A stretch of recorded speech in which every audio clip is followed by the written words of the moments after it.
By the 10th year of the Trojan War, both sides were exhausted. The Greeks had camped for years outside Troy's walls, their victories small and fleeting. Yet the heart of their army, the fierce Achilles, still burned with pride and rage. And that pride would soon ignite a conflict greater than any battle. It began when King Agamemnon angered the god Apollo by refusing to release a captured priest's daughter. In revenge, Apollo sent a deadly plague into the Greek camp. To end it, Agamemnon was forced to give the girl back, but in her place he seized Briseis, a captive woman who belonged to Achilles. It was an insult Achilles could not forgive. In a rage, Achilles withdrew from battle, declaring that he would no longer fight for Agamemnon or Greece.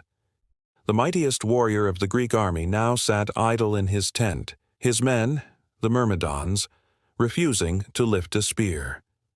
Without him, the Greeks began to falter. Sensing weakness, the Trojans surged forward under the leadership of Hector, the noble prince of Troy.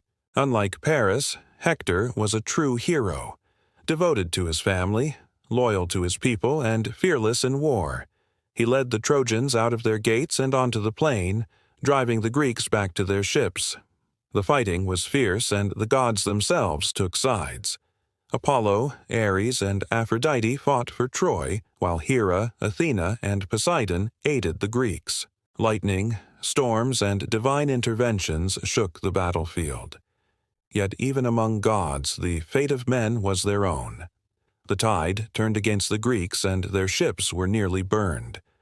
Patroclus, Achilles' closest friend and companion, could no longer bear to watch his comrades die. He begged Achilles to let him fight in his place, wearing his armor to rally the troops. Reluctantly, Achilles agreed, but warned him not to chase the Trojans too far. Once on the battlefield, Patroclus fought bravely, driving the Trojans back and saving the Greek ships. But in his triumph, he forgot Achilles' warning. He pursued the Trojans to the walls of Troy, where Apollo struck him down, and Hector delivered the fatal blow. When word reached Achilles, his grief turned to fury. His cries shook the heavens, and Thetis, his divine mother, came to comfort him. She promised him new armor, forged by Hephaestus, the god of fire, armor so bright that it blinded his enemies. Achilles returned to battle like a storm unleashed.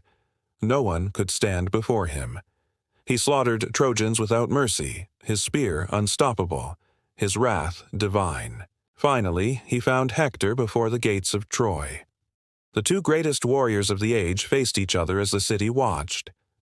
Hector stood firm, knowing death awaited him, while Achilles burned with vengeance.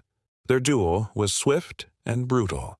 Achilles killed Hector and, in a moment of fury, tied his body to his chariot, dragging it around the walls of Troy. It was a cruel victory, one that would haunt even Achilles. For the gods would not forget such desecration, and neither would fate. The war was far from over, but its greatest hero had sealed his destiny.